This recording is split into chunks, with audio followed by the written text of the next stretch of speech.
پوهنتون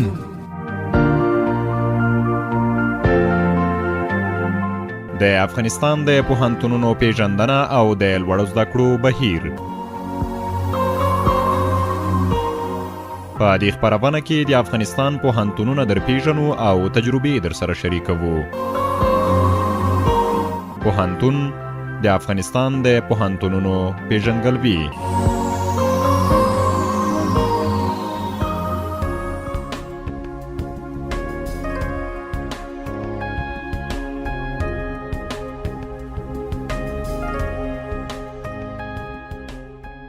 د سپوږمۍ رادیو قدرمن اوریدونکو سلام جوړ په خیر. د پوهنتون له یو بلې خپرونې سره ستاسو په درانه چوپړ کې یم. نن په هلمند کې د اراکوزیا خصوصي پوهنتون در پیژنو په دې هیله چې د خپرونې تر پایه راسره ملتیا وکړئ.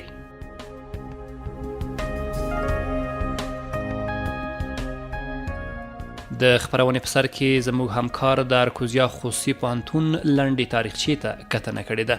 په ګډه یې اورو. اراکوزیا خصوصي پوهنتون په 1490 لمریز کال کې په هلمند کې فعالیت پیل کړ چې په لومړي سر کې 2 پوهنځي حقوق او انجینري درلودل. په همدې کال کې لسګونو کسانو ورته نوملیکنه وکړه او د دې پوهنتون په 2 پوهنځیو کې زده کړې پیل کړې. د پوهنتون ادارې د ځوانانو هیلو او غوښتنو ته په مثبت ځواب ویلو سره ډېر ژر د لوړو زده کړو وزارت په منظورۍ د مالي جوي طب څانګه ښوونې او روزنې پوهنځی او د سیول انجینرۍ پوهنځي جوړ او محصلین ورته جذب کړل. اراکوزیا پوهنتون چې له جوړېدو یې تر اوسه لا کمه موده کېږي ګڼ شمېر محصلین د لیسانس په کچه فارغ کړي او ټولنې ته د خدمت په موخه وړاندې کړي دي. دغه پوهنتون مجهز استادان، ښه درسي میتود، کتابتون او د زده کوونکو د وړتیاو لوړولو لپاره پوره امکانات برابر کړي دي.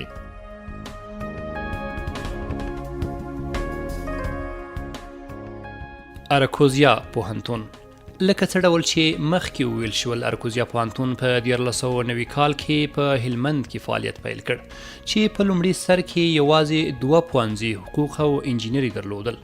د دې پوهنتون د ښوونې او روزنې پوهنځي رئیس ښاغلی بصیرالحق عادل وایي اوس مهال دغه پوهنتون 4 حقوق، انجینري، مالي جوي، طب او ښوونې او روزنې پوهنځي لري چې بیا هر پوهنځی بېلابېل ډیپارټمنټونه لري. ښاغلی عادل وایي اراکوزیا پوهنتون په خپل 2 کلن مزل کې خورا ډېر پرمختګ کړی دی او د راتلونکي لپاره هم ګڼ پلانونه په لاس کې لري. اراکوزیا خصوصي پوهنتون په 1490 لمریز کې په هلمند ولایت مرکز لښکرګاه فعالیت پیل کړ. په لومړیو کې 2 پوهنځي فعال کړل چې حقوق او سیاسي علومو پوهنځي او انجینرۍ پوهنځي. تر هغه وروسته بیا د محصلینو او د خلکو د غوښتنې سره سم طب پوهنځي او ښوونې روزنې پوهنځي پیل کړ. د فعالیت تقریبا 9 کاله تېرېږي. اوس مهال اراکوزیا پوهنتون 4 پوهنځي لري. په 4 پوهنځیو کې سلګونه محصلین په بېلابېلو څانګو کې زده کړه کوي. اراکوزیا پوهنتون هر پوهنځی جلا جلا ډیپارټمنټونه لري. موږ په طب پوهنځي کې 2 ډیپارټمنټ 2 څانګې لرو چې کوپارا کلینیک دی. دغه راز په حقوق او سیاسي علومو پوهنځي کې 2 څانګې لرو چې قضا او څارنوالي ده، اداره او ډیپلوماسي ده.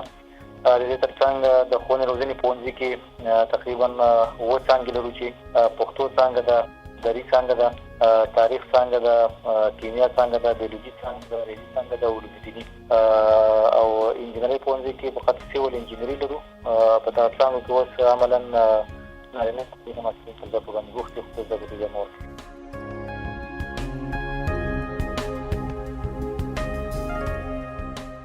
د اراکوزیا پوهنتون د ښوونې او روزنې پوهنځي رئیس وایي په ټوله کې دغه پوهنتون اوس په خپلو 4 پوهنځیو کې 1858 محصلین لري چې نږدې 25 سلنه نجونې دي. د ښاغلي بصیرالحق عادل په خبره د ښځینه محصلینو ډېره برخه په طب پوهنځي او ښوونې او روزنې پوهنځي کې ده. دا چې اراکوزیا پوهنتون خپلې چارې ان په 1490 کال کې پیل کړي دي، نو له طب پوهنځي پرته یې له نورو ټولو پوهنځیو څو دورې فارغین ورکړي او ټولنې ته یې د خدمت په موخه وړاندې کړي دي. ښاغلی عادل وایي د فارغینو ډېری برخه یې له ښوونې او روزنې پوهنځي څخه ده، ځکه له یوې خوا په هېواد کې د مسلکي ښوونکو لپاره اړتیا ده او بل د دې پوهنځي د ډیپارټمنټونو شمېر د نورو په پرتله ډېر دی. په مجموع کې 1815 محصلین دي. په دې کې بیا ښځینه محصلین موږ په طب پوهنځي کې لرو او په ښوونې روزنې پوهنځي کې لرو. تقریبا که د شدې ته واړو 15% خزینه محصلین لرو او نور نارینه لرو. په حقوق پوهنځي کې هم د ګوتو په شمېر خزینه محصلین لرو او په انجینري پوهنځي کې هم د ګوتو په شمېر لرو. خو ولې په تعلیم تربیه پوهنځي کې او طب پوهنځي کې خزینه محصلین ډېر لرو. اوس موږ بیخي په تعلیم تربیه پوهنځي کې تر ډېره پورې خزینه محصلین زده کړې کوي، ځکه دا چې ښوونځي پوهنځي تر ډېره پورې معلمین روزي ټولنې ته وړاندې کوي، نو تر ډېره پورې په مکاتبو کې خزینه معلمین لرو، نو دوی روزي هم ټولنې ته وړاندې کوو. او له بېلابېلو پوهنځیو یو په طب پوهنځي کې موږ تر اوسه فارغي نه دي ورکړي، ځکه د طب پوهنځي موده یو څه اوږده ده. نو انشاءالله په دې کال کې به زموږ هغه لومړنۍ ټولګۍ فارغه شي چې اوس 12م سمستر ته رسېدلي دي.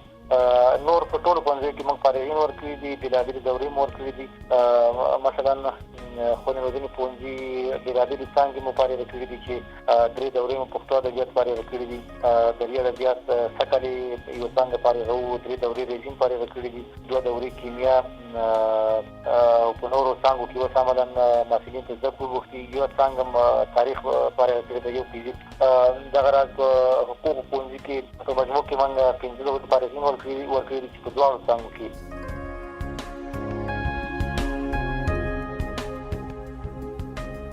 د اراکوزیا پوهنتون په 4 پوهنځیو کې د تدریس چارې د لږ تر لږه 8 استادانو لخوا مخته وړل کیږي، چې له دې ډلې 2 تنه یې ښځینه استادانې دي، 10 تنه یې د ماسټرۍ تر کچې پورې لوړې زده کړې لري او پاتې نور یې لیسانس دي.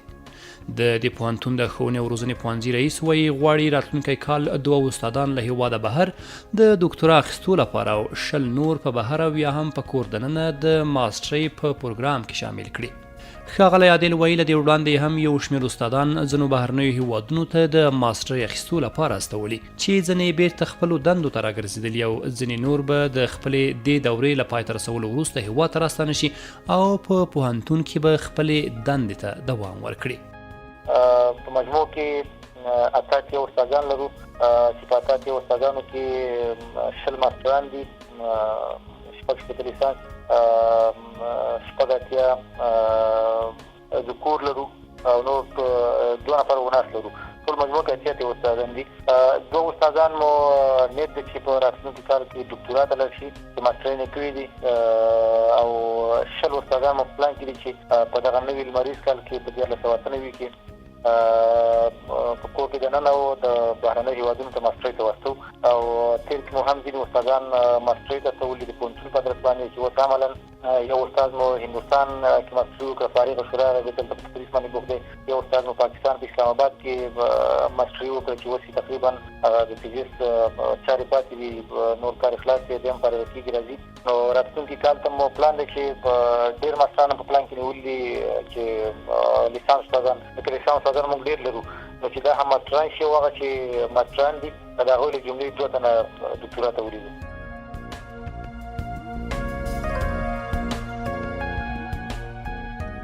د اراکوزیا پوهنتون د طب پوهنځی په 1493 لمریز کال کې تاسیس شوی، چې تر دې مهاله یې فارغین نه دي ورکړي، خو سلګونه محصلین یې یاد پوهنځي کې پر لوړو زده کړو بوخت دي.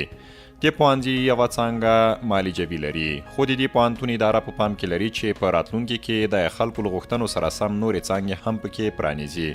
د اراکوزیا پوهنتون طب پوهنځي کې دا مهال 112 محصلین په زده کړو بوخت دي، چې 84 نجونې او پاتې نورې نارینه دي. د اراکوزیا پوهنتون طب پوهنځي ټول 10 استادان لري، چې ډیری یې متخصصین او ماسټران دي.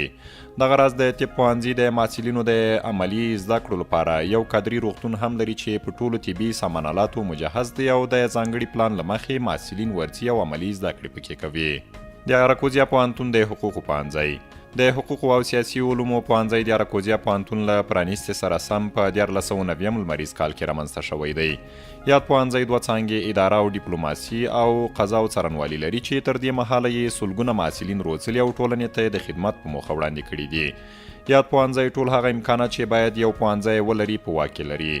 د اراکوزیا پوهنتون د حقوق او سیاسي علومو پوهنځي خپلو محصلینو ته د نظري زده کړو ترڅنګ عملي زده کړې هم ورکوي. دوی ته تمثیلي محکمې جوړوي او یو شمیر نورو پروګرامونو ته یې هم په بیلابیلو وختونو کې معرفي کړي دي. د دې پوهنتون په حقوقو پوهنځي کې دا مهال د ټولو محصلینو شمیر 345 کسان دي چې په زده کړو بوخت دي، چې له ډلې 21 ښځینه او پاتې نارینه دي.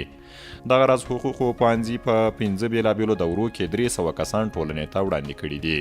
د اراکوزیا پوهنتون ښوونې روزنې پوهنځی په 1492 کال کې تاسیس شوی دی، چې لومړۍ دوره یې په 1494 کال کې فارغه کړي او د لیسانس اسناد یې ورکړي دي. د ښوونې او روزنې پوهنځی لاندې څانګې لري چې عبارت دي له پښتو ادبیات، دري ادبیات، ریاضي، تاریخ، دیني علوم، کیمیا او بیولوژي څخه. د ښوونې روزنې پوهنځي تر دې دمه پورته یادو شوو څانګو له ډلې ځینو 3 دورې او ځینې 2 دورې فارغین ټولنې ته وړاندې کړي دي او لا هم لسګونه محصلین یادو څانګو کې پر زده کړو بوخت دي. په دې پوهنځي کې دا مهال 250 تنه په زده کړو بوخت دي، چې 9 بیا یې ښځې دي او 215 فارغین یې ورکړي دي. ښوونې روزنې پوهنځي کې دا مهال 950 استادان تدریس کوي، چې له ډلې یې 4 ماسټر استادان او پاتې لیسانس استادان دي. د اراکوزیا پوهنتون د انجینري پوهنځی د اراکوزیا پوهنتون د انجینري پوهنځی په 1490 لمریز کال کې تاسیس شوی دی. تر دې مهاله یې 3 دورې فارغین ورکړي دي او لا هم ګڼ شمېر محصلین یاد پوهنځي کې زده کړې کوي.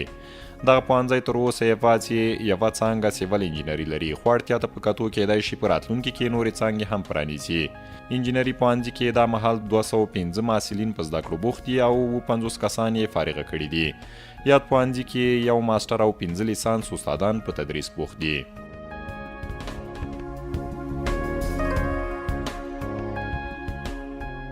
اراکوزیا پوهنتون په کور دننه او بهر له ګڼ شمېر پوهنتونونو سره علمي اړیکې لري.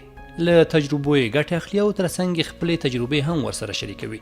دا د په خبره چې له ځینو بهرنیو پوهنتونونو سره هم په اړیکه کې دي او غواړي پر راتلونکي کې خپل ځینې استادان او فارغ شوي محصلین د ماسټرۍ او ډاکټرا لپاره هم ورمعرفي کړي. عادل وایي د هلمند د دولتي پوهنتون سره چې په یو ډول په دغه ولایت کې پر خصوصي پوهنتونونو د نظارت دنده هم پر غاړه لري، ښې علمي اړیکې لري. نوموړی دغه راز وایي چې پر پوهنتونونو سربیره په هلمند کې له یو شمېر ریاستونو لکه اطلاعات او کلتور ریاست، شاهدانو او معللینو ریاست او نورو سره په اړیکه کې دي او په کلني ډول یو شمېر کسان چې له یادو ریاستونو دوی ته ورمعرفي کیږي په وړیا ډول په اراکوزیا پوهنتون کې لوړې زده کړې کوي. اراکوزیا پوهنتون په ټوله کې د خپلو محصلینو لپاره یو اندازه تخفیف هم په پام کې نیولی دی. په داخل کې له بېلابېلو پوهنتونو سره موږ ډېرې ښې اړیکې لرو، یوازې دا نه چې پوهنتونونو سره بلکې له ځینو دولتي او نادولتي ادارو سره په همغږۍ ځینې پروګرامونه جوړوو، ځینې علمي غونډې جوړوو. موږ د اطلاعات د کلتور ریاست سره یو تړون لاسلیک کوو چې له مخکې دوی په کال کې 15 محصلین په وړیا توګه موږ شاملوو په کانکور کې او بیا زده کړې ورکوو، فارغوي او یو شمېر نور په 50% تخفیف باندې موږ ځان سره نیسو. دوی په بدل کې زموږ ځینې محصلین ځینې پروګرامونه ورته جوړوي، د ژورنالیزم په اړه باندې، د ادب په اړه باندې، د ځینو تاریخي ابداتو د معلوماتو په اړه باندې دوی پروګرامونه ته جوړوي، عامه پوهاوی ورکوي، ځینې لنډمهاله کورسونه دي. دغه راز د شهدا او معلولینو ریاست سره موږ ځینې تړونونه او هوکړې لرو چې د هغوی ځینې معلولین او کارکوونکي موږ په وړیا ډول تنیسو پوهنتون کې په زده کړې ورته ورکوو او ځینې په ډېر کم تخفیف باندې نیسو. نو د خپل هلته په هلمند کې له دولتي پوهنتون سره چې دوی په موږ باندې نظارت یو رول هم لري. دغه راز د هېواد د نورو پوهنتونونو سره موږ اړیکې لرو، د ځینو استادانو سره چې په بهر کې هم موږ د ځینو علمي بنسټونو سره اړیکې پیدا کړو، دوی ته محصلین ورمعرفي کړو، بورسونو کې واستوو، استادان ورمعرفي کړو، تر څو زموږ دغه د ظرفیت او د کارکوونکو محصلینو د روزنې کچه نوره هم لوړه شي.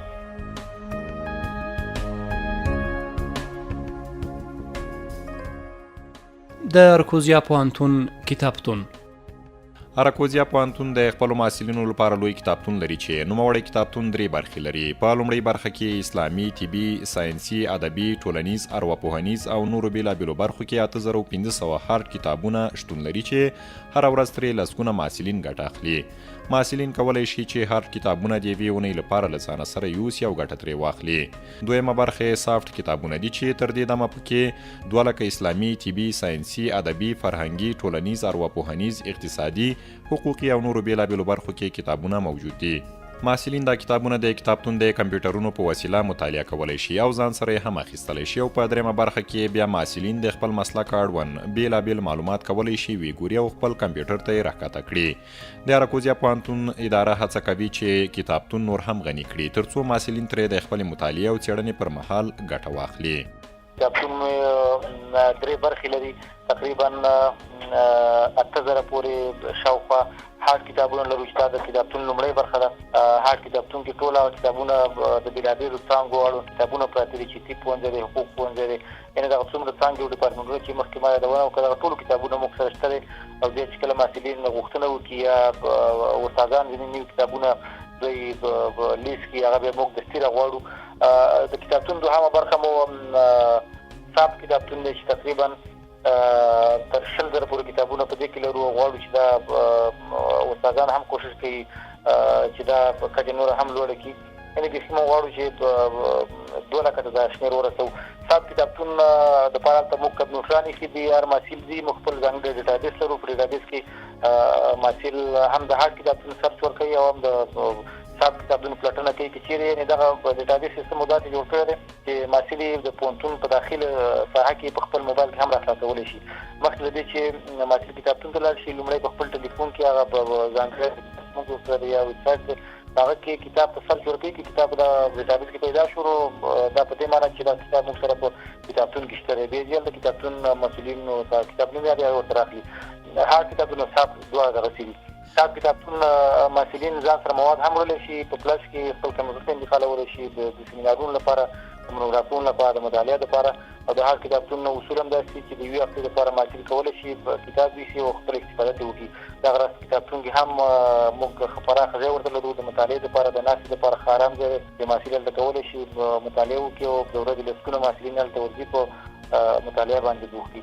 د کتابتون درېیمه برخه مو انټرنیټ دی چې دا هم د محصلینو ته فعاله شوی دی. محصلین د تحقیق پر مهال، د سیمینار جوړولو پر مهال که چیرې ځینې موادو ته اړتیا پېښه شي او موږ په کتابتون کې ونه لرو نو د انټرنیټ له لارې سرچ کوي او ځان ته راخلي خپل سیمینار او خپل مونوګراف یا تحقیقاتي مقالو کې ګټه اخلي.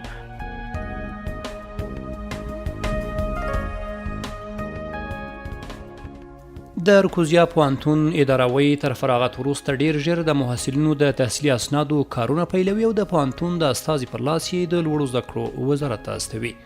ښاغلی عادل وایي پر دولتي پوهنتونونو سربیره ځینې نور پوهنتونونه د تحصیلي اسنادو د کارونو مخته وړل د محصل پر غاړه ورچوي چې بیا په دې برخه کې له ګڼو ستونزو سره مخ کیږي.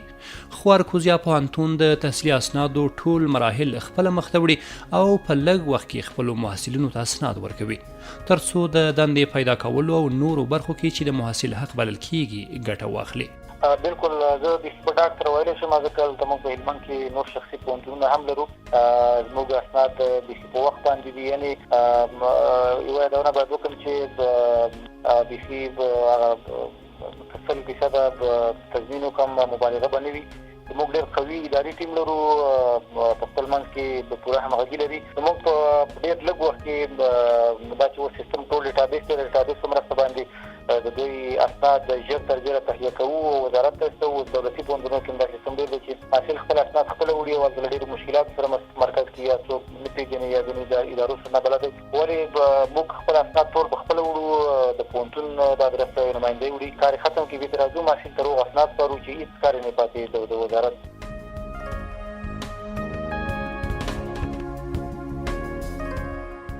اراکوزیا پوهنتون تر اوسه پورې یوازې په هلمند ولایت کې یوه مرکزي څانګه لري، خو مسؤلین یې وایي چې د خلکو غوښتنو ته په کتو کیدای شي په راتلونکي کې د هلمند ولایت په ولسوالیو او له هغه وروسته د هیواد په نورو ولایتونو کې هم خپلې څانګې پرانیزي.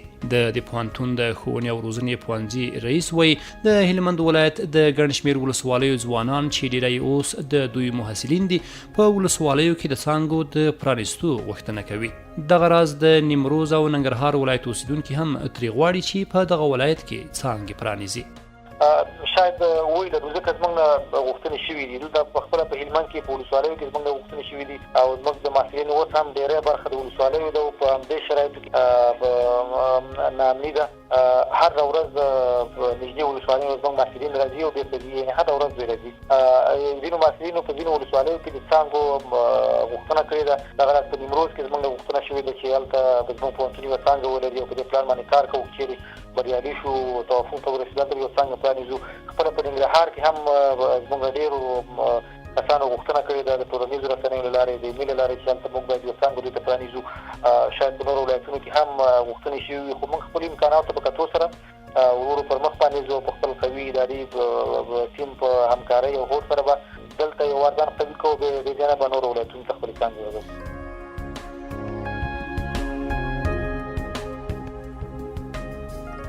د ارکوزیا پوهنتون اداره له لوړو زده کړو وزارت څخه ځینې ګیلې هم لري چې په خبره یې له پوهنتونونو څخه یې ارزیابي تر ډیره نمایشي بڼه لري. غواړي دوی په یو ډول ناکام وښیي، خو د خصوصي پوهنتونونو د هر اړخیز کیفیت لپاره یې تر اوسه څه نه دي کړي. ښاغلی عادل وایي هغه بورسونه چې د محصلینو لپاره له بهرنیو پوهنتونونو او هیوادونو څخه راځي، په هغه کې یوازې د دولتي پوهنتونونو محصلینو ته ونډه ورکول کیږي. په داس حال کې چې په خصوصي پوهنتونونو او د لوړو زده کړو په موسسو کې هم ګڼ داسې محصلین شته چې د دې بورسونو مستحق دي او وړتیا لري. دوی له دې وزارت څخه غواړي چې خصوصي پوهنتونونو او د لوړو زده کړو موسسو ته په دې بورسونو کې ونډه ورکړي.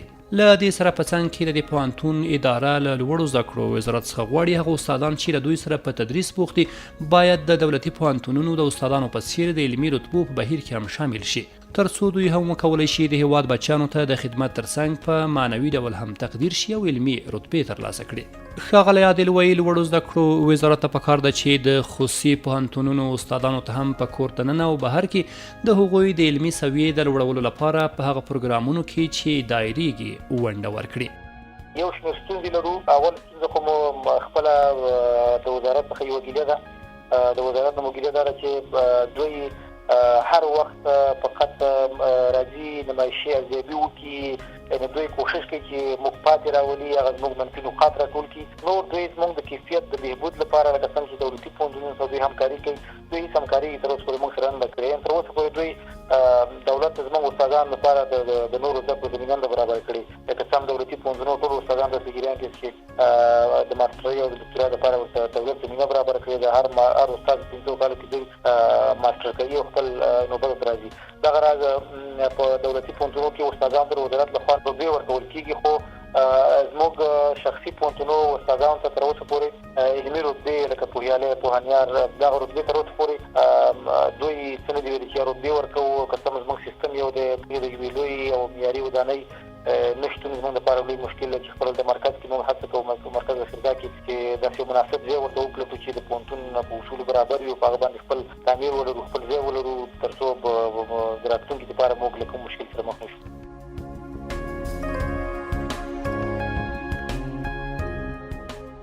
قدرمن اوریدونکو، د پوهنتون د خپرونه پر همدې ځای پای ته رسیږي.